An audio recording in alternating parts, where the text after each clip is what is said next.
Ciao a tutti, eccoci qua, buonasera.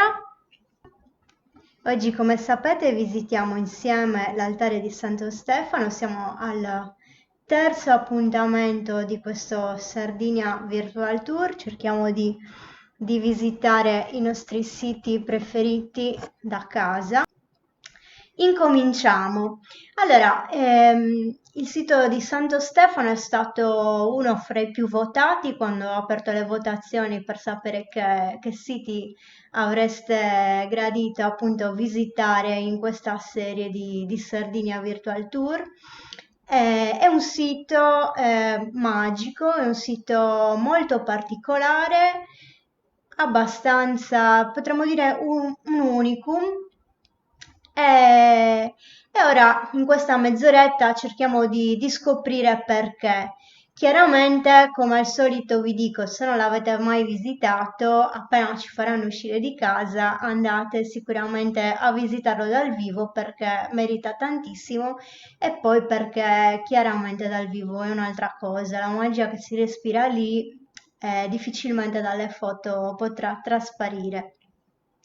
Allora, questo è l'altare, diciamo che altare è una denominazione convenzionale, è una roccia scolpita. Non si sa bene quale sia la sua funzione, quale sia stata la sua funzione, ma trovandosi davanti alla chiesa di Santo Stefano, diciamo che ormai viene chiamato da parecchio tempo altare rupestre, ok? Quindi questa è la prima cosa da dire, ma vediamo innanzitutto come al solito una velocissima contestualizzazione per vedere dove ci troviamo. Ci troviamo a Oschiri, siamo nel nord Sardegna, per chi non conosce la Sardegna, eccoci qua, ok? E il sito dell'altare rupestre si trova proprio vicinissimo al paese di Oschiri. Si tratta, guardiamolo un attimo su Wikimapia così potete vedere meglio quanto si estende l'area. Potremmo dire l'area archeologica o comunque il sito di Santo Stefano, chiamiamolo così, è abbastanza esteso. Qua troviamo la chiesa, qua la roccia denominata altare e qua, come potete vedere, tutta una serie delle altre emergenze, in particolare le Domus Deianas, di cui parleremo fra poco, il dolmen e tutte le altre rocce istoriate che compongono questo complesso davvero particolare. Infatti, quando si parla di Santo Stefano non ci riferiamo solo a questa roccia, ma a tutta una serie di parecchie rocce istoriate, ovvero comunque intagliate con simboli particolari che adesso andremo a vedere.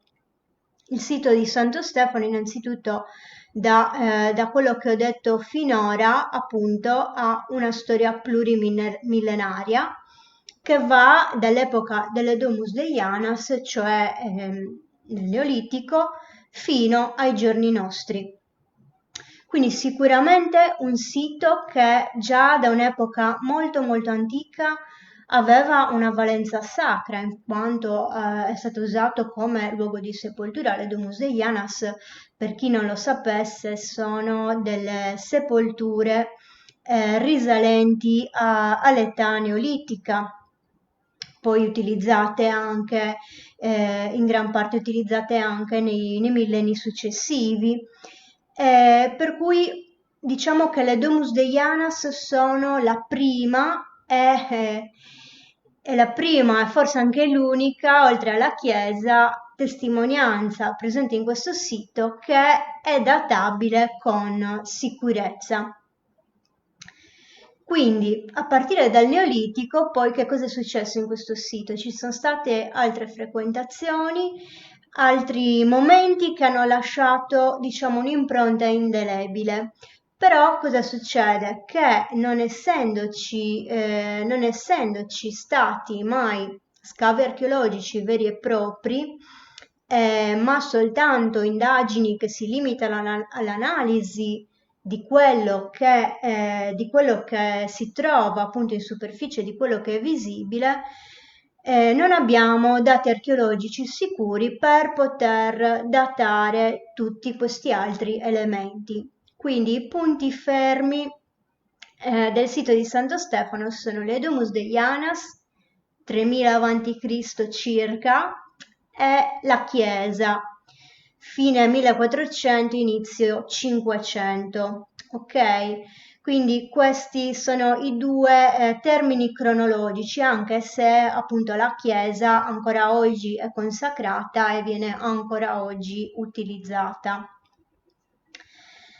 Bene, quindi questa per una veloce panoramica, poi parleremo meglio proprio della roccia dell'altare e anche delle altre. Qui vedete la chiesa, la chiesetta, una chiesetta campestre molto semplice, ma anche questa con il suo alone di mistero, appunto trovandosi in un sito così particolare.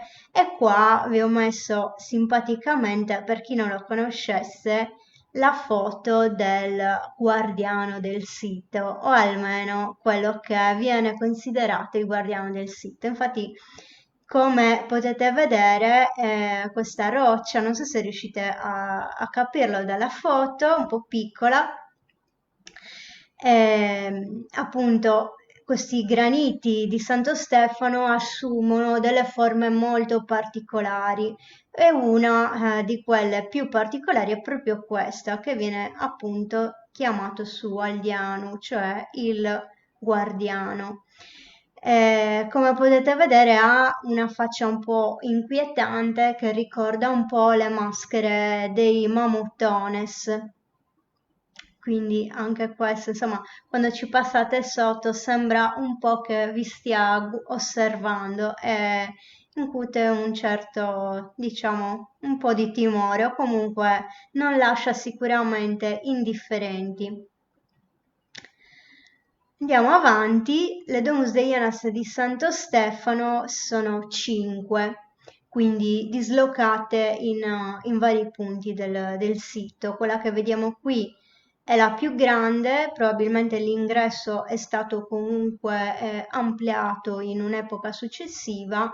La maggior parte sono, cioè la maggior parte sono 5, sono abbastanza piccole, quindi non aspettatevi appunto domus pluricellulari con planimetrie molto articolate. Ricordiamoci che sono scavate nel granito, quindi è una pietra molto dura, che veniva tra l'altro probabilmente appunto riscaldata per poter essere lavorata. Ricordiamoci che nel Neolitico non avevano attrezzi metallici per scavare la pietra.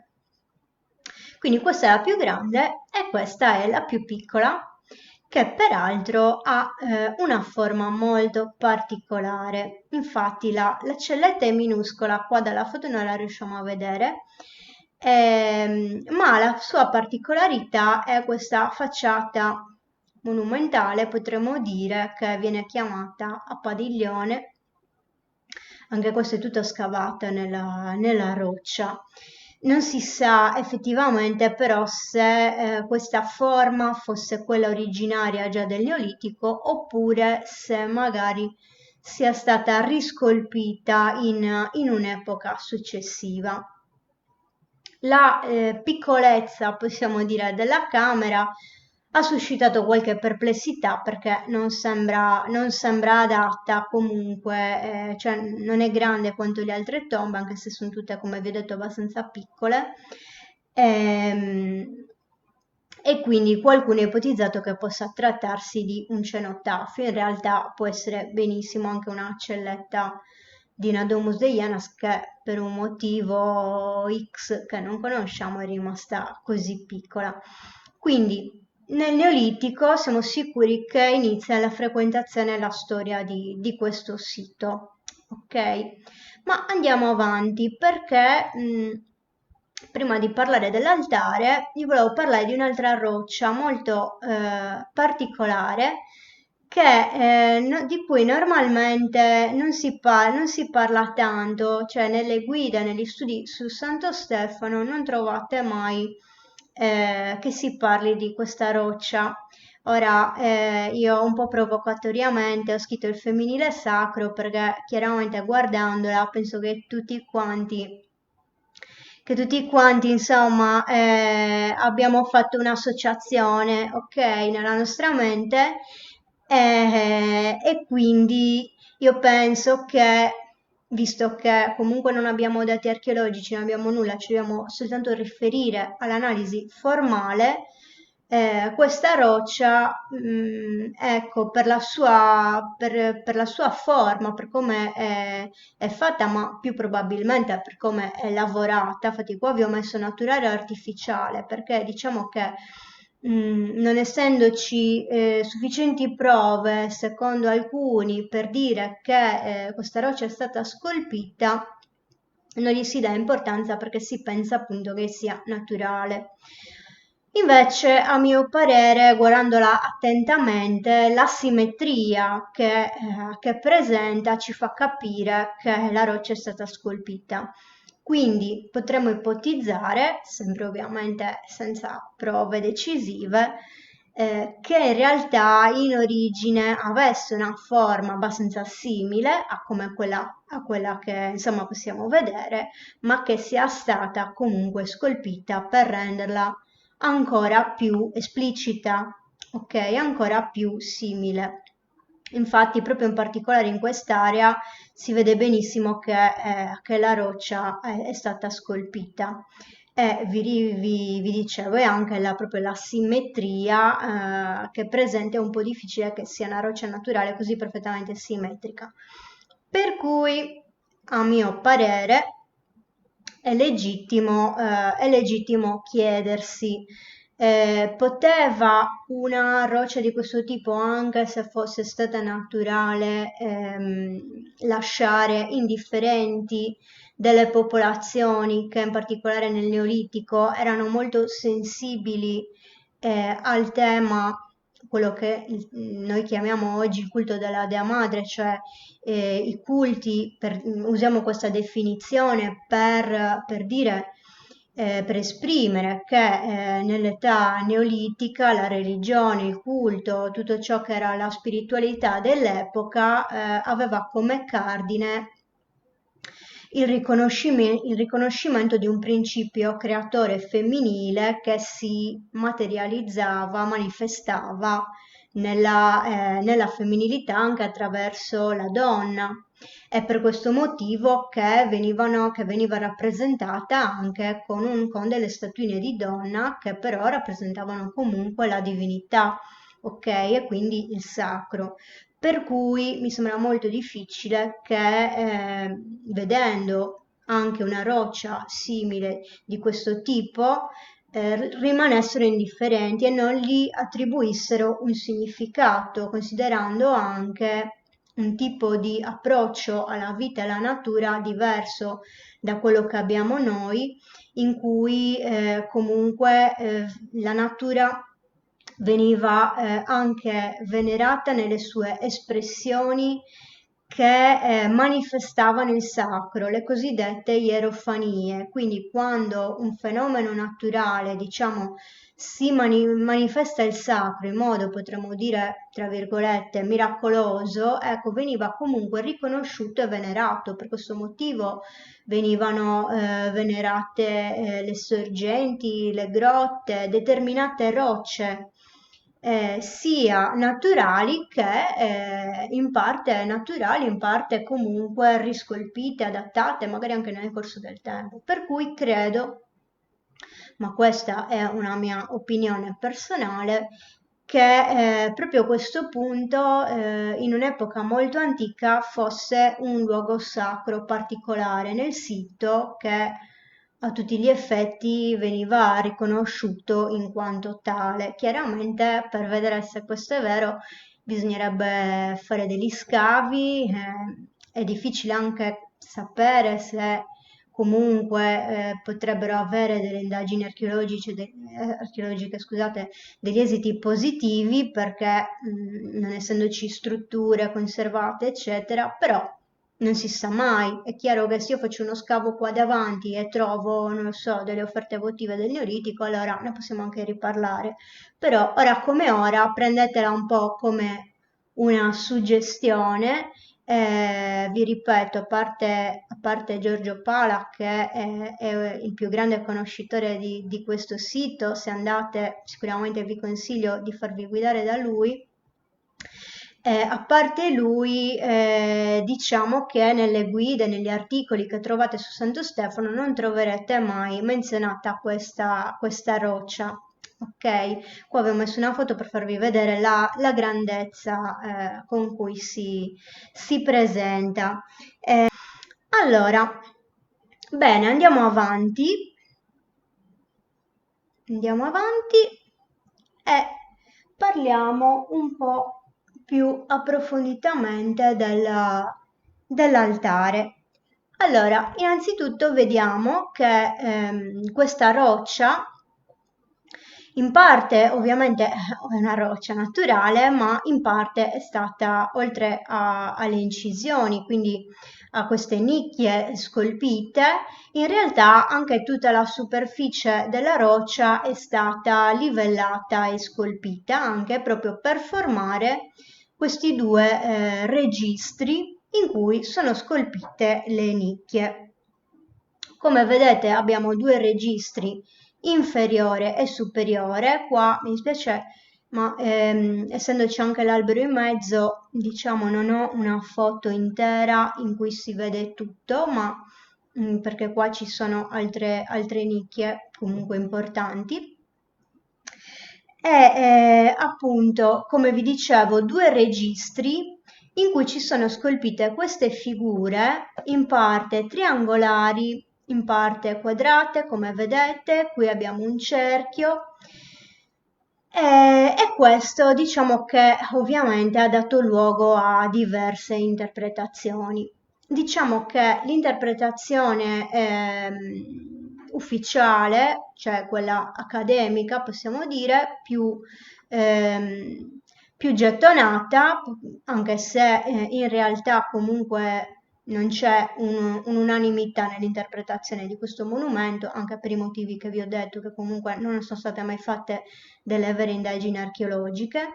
Comunque, diciamo, la maggior parte degli studiosi lo ritiene un monumento di epoca cristiana e viene associato ai monaci bizantini. Quindi queste nicchie vengono interpretate come degli alloggiamenti per simulacri o icone, oppure come dei colombari, comunque degli alloggiamenti per delle tombe, insomma. Ma in realtà nulla ci dice che sia così, o comunque non ci sono prove decisive, e soprattutto per quanto mi riguarda, visto che il sito ha una frequentazione molto antica e che ci sono indizi che comunque era un'area sacra precedente, come appunto così tutti sono concordi a dire, nulla vieta di pensare che in realtà anche il fatto che sia stato scolpito in questo modo sia precedente, cioè appartenga a un'epoca precedente a quella cristiana e poi però magari in età cristiana comunque è stato riadattato e riutilizzato. Tenete conto che non sappiamo se prima della chiesa attuale, che come vi dicevo si data tra la fine del XV secolo e l'inizio del XVI, non sappiamo se ci fosse una chiesa più antica. Probabilmente sì, anche se in assenza di scavi non abbiamo la certezza. Vi ricordo però che Santo Stefano comunque è un santo di origine bizantina, il primo martire, e che quindi probabilmente anche la frequentazione del sito da parte dei cristiani era comunque molto antica, quindi sembra comunque accertata. Ecco, quindi potremmo dire che probabilmente questa roccia forse era già una roccia sacra prima dell'arrivo dei monaci bizantini, poi nulla vieta di pensare che loro stessi l'abbiano in qualche modo riadattata e riscolpita. Questo perché, guardandolo con attenzione, sembra comunque di vedere diverse mani in questo monumento, in particolare le croci che sono incise in alcune delle nicchie, in questa per esempio, in questa e in un'altra che c'è qua, sembra sicuramente che siano state fatte in un momento successivo.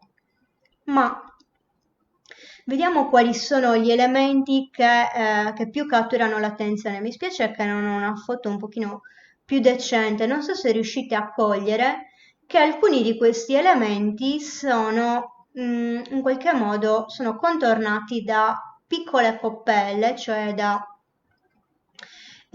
queste forme, diciamo, circolari piccoline, anche se non sono delle vere coppelle come quelle che troviamo nell'Edomus deianas, sono, diciamo, delle cavità coppelliformi, cioè delle cavità circolari piccoline che contornano appunto alcuni di questi elementi, in particolare questi tre che sembrano quindi guadagnare una sorta di centralità, anche se non è proprio una centralità geometrica, possiamo dire, perché anche la forma comunque dell'altare è irregolare, ma sicuramente queste tre, una di seguito all'altra, orlate da coppelle, ci dicono che qua c'è qualcosa di importante che vuole essere messo in evidenza. Anche l'unica coppella circolare è contornata da coppelle. Secondo un'interpretazione, la cavità circolare contornata da coppelle rappresenta Dio, cioè il cerchio rappresenterebbe Dio, la divinità, mentre il quadrato rappresenta ciò che è terreno, la terra, ciò che è diciamo l'universo manifesto, l'universo creato, mentre il triangolo rappresenterebbe la Trinità. Quindi sicuramente comunque il cerchio, al pari di quest'altra raffigurazione, è un elemento importante.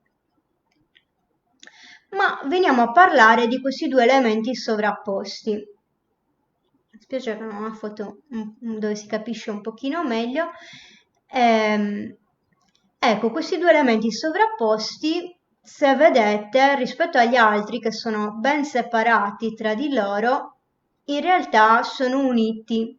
Infatti qua, non so se riuscite a capirlo dalla foto, praticamente è scavato in modo da unire queste due cavità. Non solo, ma diciamo che tutta questa nicchia è un bel po' più profonda delle altre, oltre a essere una delle più grandi. Quindi la cosa curiosa è che è stato osservato da diverse persone come in realtà questa nicchia sembra fatta proprio per sedersi all'interno, come una sorta proprio di seggio.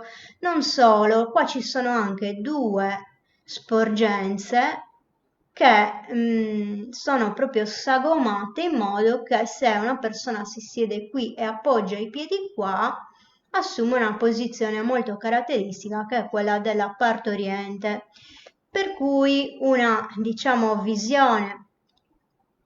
una visione anche questa che ovviamente non possiamo confermare, accosta questa nicchia al cosiddetto seggio trono della partoriente, che era un modo, ancora una volta, che ci riporta al culto della Dea Madre e a uno dei modi in cui veniva rappresentata la dea, quindi la dea in atto di dare la vita. Chiaramente non pensiamo, cioè non si pensa che andassero a partorire qua sopra, sarebbe stato un po' scomodo, anche se per carità non la si può escludere, ma probabilmente è più una rappresentazione simbolica che allude alla nascita. E questo è interessante perché in questo complesso sembra che secondo un'ulteriore lettura che è quella che viene data nella guida di Giacomo Calvia, tutto il complesso di rocce, almeno quelle immediatamente pertinenti all'altare, potrebbe rappresentare, diciamo, un sito in cui era era rappresentato simbolicamente tutto il ciclo dell'esistenza, quindi i momenti principali, la nascita e la morte, che vedremo adesso poi in un'altra pietra, non solo, ma anche, mi sa che quella foto non ve l'ho messa, da qua non si capisce. Più avanti qua in questo punto c'è una rappresentazione con alcuni gradini che salgono e un triangolo che, vedete, la rappresentazione comunque della Trinità, la rappresentazione del cielo. Vabbè, quando parlo di Trinità, chiaramente non dovete pensare per forza o solo alla Trinità in ambito cristiano, perché il triangolo, il numero 3 come rappresentazione del sacro, del divino, e la Trinità come concetto del divino è un qualcosa, ovviamente, per chi non lo sapesse, molto molto più antica della tradizione cristiana, ok? Quindi diciamo che la Trinità divina esiste da sempre, da quando l'uomo ha iniziato a interrogarsi su come concepire, rappresentare il sacro, ok?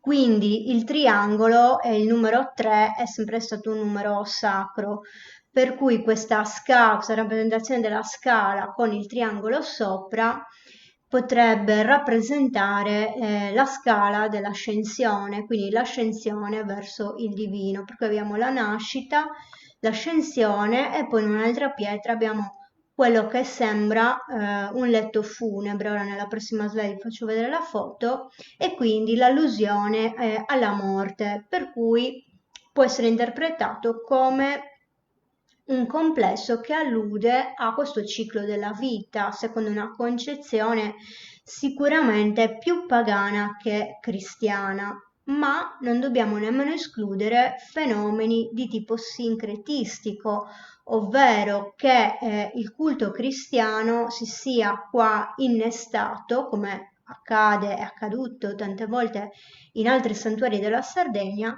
in un culto locale di appunto eh, che aveva come oggetto questi temi e le rocce sacre di questo sito, e quindi diciamo una sorta di sincretismo tra un culto locale più antico che celebrava il ciclo della vita e poi il culto cristiano che si sovrappone. Quindi non dobbiamo neanche escludere degli esiti particolari di fenomeni sincretistici. Ok, spero che fin qua sia tutto abbastanza chiaro. Guardo un secondo se ci sono altre domande. Paolo Allegri mi chiede Cristiano perché? Sì, penso di averlo già spiegato, ma diciamo il motivo è che in epoca paleocristiana, bizantina, molti siti rupestri anche utilizzati nel Neolitico, soprattutto in questa zona, sono stati occupati dai monaci. E poi qua troviamo la chiesa e troviamo anche il simbolo della croce, che sia chiaro, così come la Trinità non è il simbolo della croce di esclusiva pertinenza cristiana, però chiaramente anche sì. Quindi, secondo molti studiosi, può essere interpretata anche in quest'ottica, cioè nell'ottica della frequentazione dei monaci bizantini e di alloggiamenti per sistemare dei simulacri o delle icone. Ok, quindi questo è.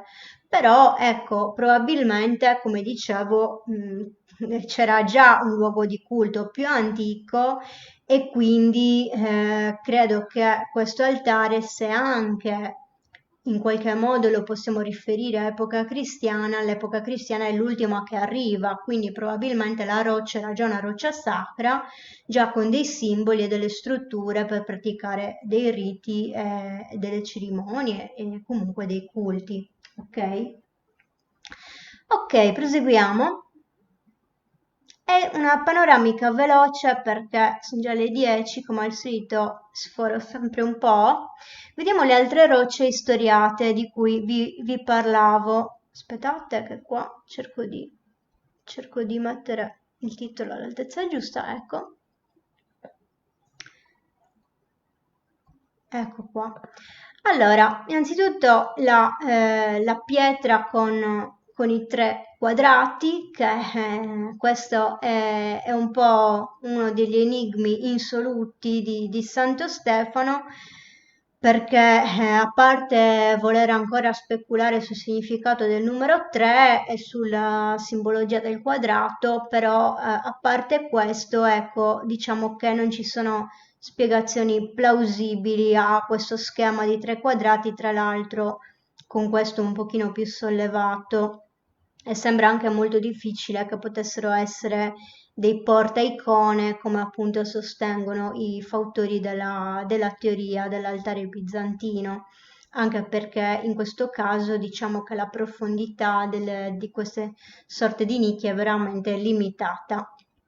C'è da dire che questa roccia, proprio per la sua forma, non so se riuscite a coglierla, e in particolare anche per dove è ubicata, sembra una sorta di, anche questo di altare, perché comunque è piano sopra, o forse di pulpito, perché se andate qua dietro e vi affacciate proprio da questa roccia, siete in una posizione sopraelevata rispetto al pendio che digrada dolcemente, e tra l'altro avendo anche proprio la conformazione di questa sorta di anfiteatro di pietra, che poi c'è dietro un roccione, anche l'acustica è particolare, per cui se si parla da qua sopra fino a giù ti sentono bene.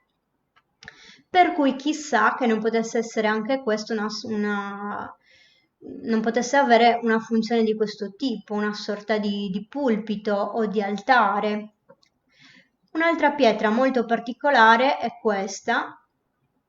Come potete vedere si possono scorgere diverse mani, quindi se questa sembra più o meno dello stesso stile e contemporanea forse alle incisioni dell'altare, questo tipo di incisioni, quindi questa e questa, ce ne sono anche altre tre di incisioni di questo tipo, sono nettamente diverse. Anche queste è difficile collocarle cronologicamente, ma a livello simbolico possono rappresentare diverse cose. In particolare questa è molto interessante, anche qua vedete un quadrato con una croce e i bracci della croce che escono dal quadrato, e qua un cerchio.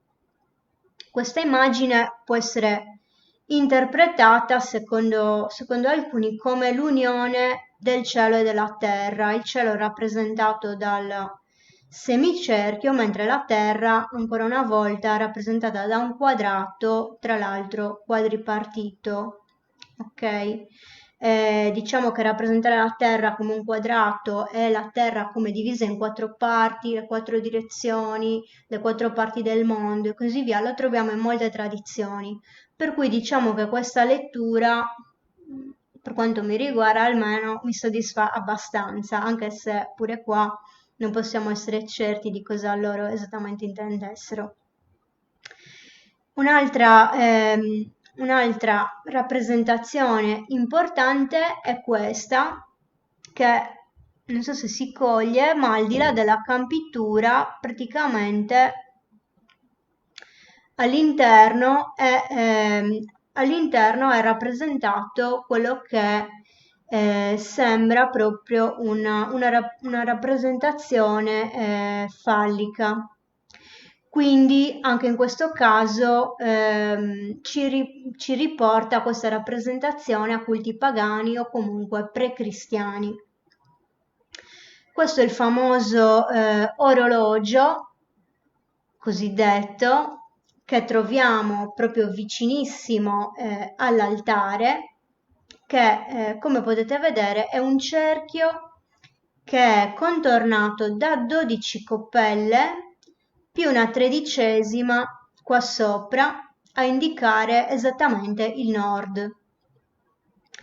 Quindi questa diciamo che funziona proprio come una meridiana. Se voi mettete un bastone qua sopra, l'ombra praticamente vi segna l'orario.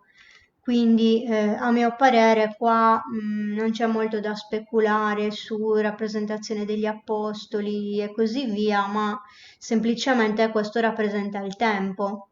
Quindi nella rappresentazione che abbiamo visto prima del ciclo della vita, potremmo dire che questo rappresenta il tempo della vita che comunque è un tempo sacro, quindi in sintonia con tutta la rappresentazione. E questo è il cosiddetto catafalco che invece rappresenta la morte. Anche questo è contornato da diverse coppelle, come vedete, e benché vuoto sembra proprio, fa pensare comunque a un letto funebre, tanto è vero che qualcuno addirittura ha ipotizzato che si potesse trattare di una vera e propria sepoltura. A mio parere è molto difficile questo, anche perché è abbastanza poco profonda come incisione, quindi sono più portata a pensare che sia di natura simbolica anche in questo caso e che quindi rappresenti la morte. Poi un'altra rappresentazione particolare è questa delle coppelline orizzontali e verticali. Mi dispiace, credo che riuscite a cogliere ben poco dalla foto. In realtà anche dal vivo, a seconda a che ora ci andate, quando fa poco contrasto, con i licheni e tutto, non si capisce tanto. Ma in realtà sono una serie di coppelle che sono sistemate in uno schema cruciforme, che però è abbastanza anomalo perché avrebbe il braccio orizzontale che è più lungo di quello verticale e il centro è caratterizzato dalla presenza di più coppelle, ok? Quindi a formare diciamo un agglomerato di coppelle al centro. Per cui anche qua sì, è una croce, ma non mi sembra né una croce latina né una croce greca, quindi cosa può rappresentare questo simbolo? Qua proprio rimane abbastanza un punto interrogativo. Andiamo avanti e arriviamo infine alla chiesa. Non mi dilungherò tanto sulla chiesa, anche perché pure qua c'è qualche punto interrogativo di troppo. Allora, innanzitutto, come vi dicevo, la chiesa sembra costruita alla fine del 1400 perché una lettura dell'iscrizione che vediamo qua praticamente secondo la lettura, non so se riuscite a vederli, qua ci sono i numeri romani, anche se lo stile in cui è scritta è anomalo, no? Perché normalmente le epigrafi si scrivevano in in lettere maiuscole, non in lettere corsive, però diciamo che interpretarli come caratteri latini è l'unica lettura che ha dato dei riscontri. In particolare si può leggere la data del 1492 che viene messa in relazione con la costruzione della chiesa. Però appunto nella facciata possiamo vedere, cioè non nella facciata in generale perché scusate, non vi ho detto che questa architrave con l'iscrizione si trova non nella facciata principale, ma praticamente si trova sopra la porta laterale della chiesa che rispetto alla foto sta qua dietro.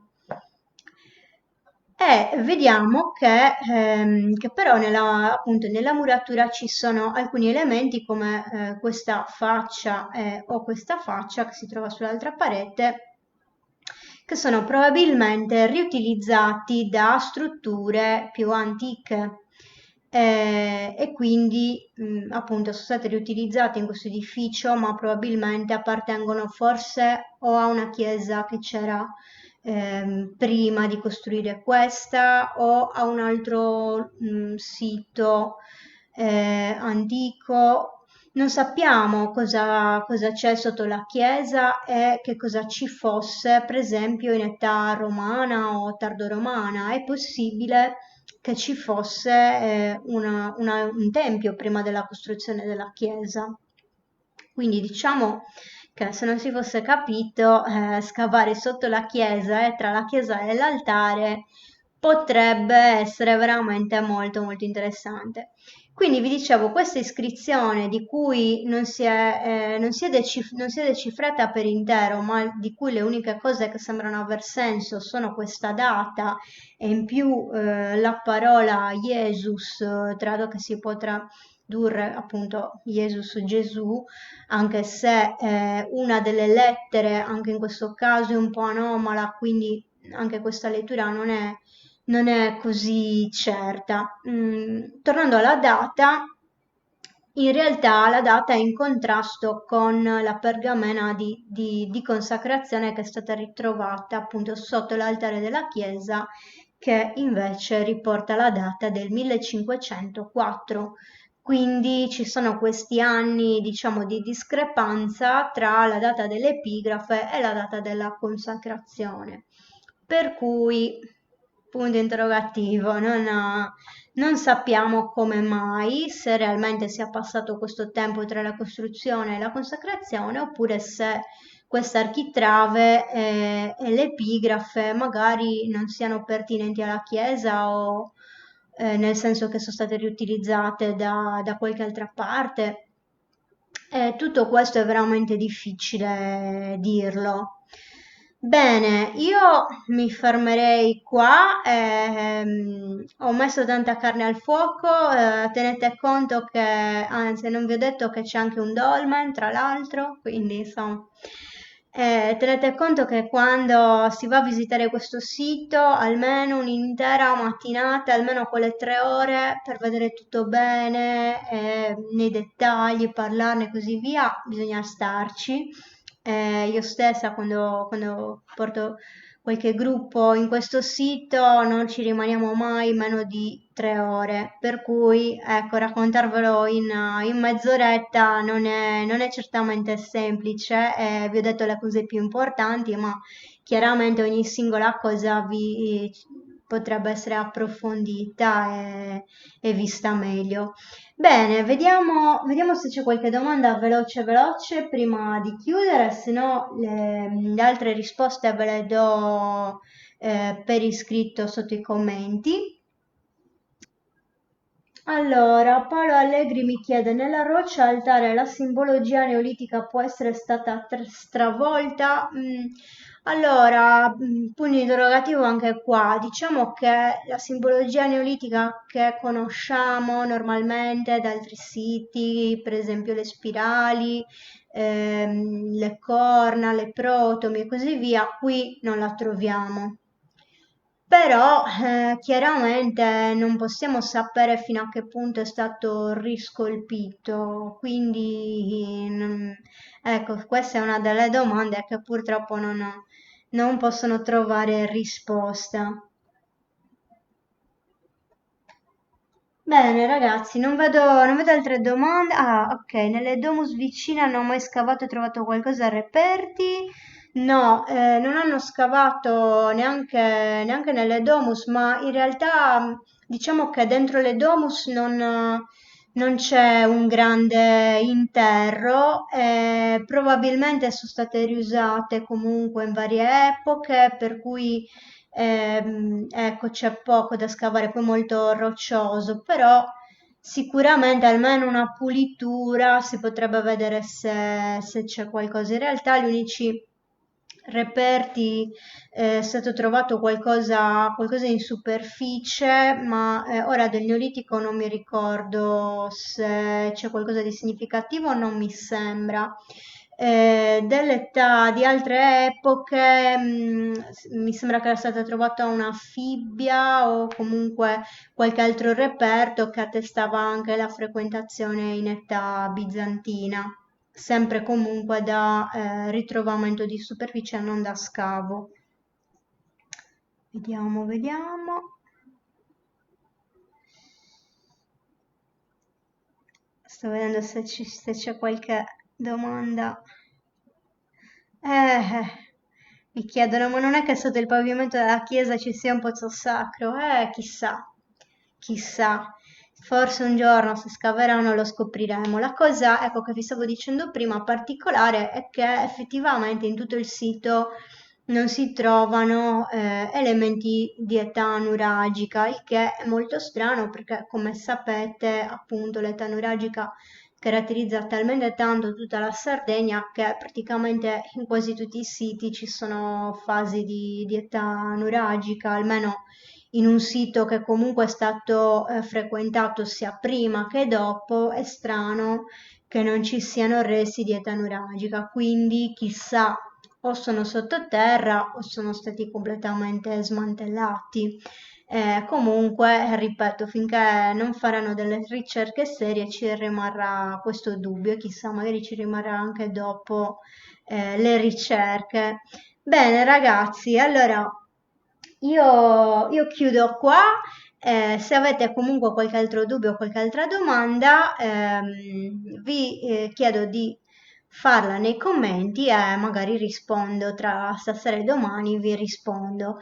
Il prossimo appuntamento è martedì, adesso da domani riaprirò le votazioni, sempre però utilizzando quei siti che erano stati già votati, quindi tra quei siti che erano stati già votati scegliete i tre di cui appunto parleremo la prossima settimana e noi ci vediamo sempre martedì alle 21:30. Grazie a tutti per l'attenzione e a presto, ciao!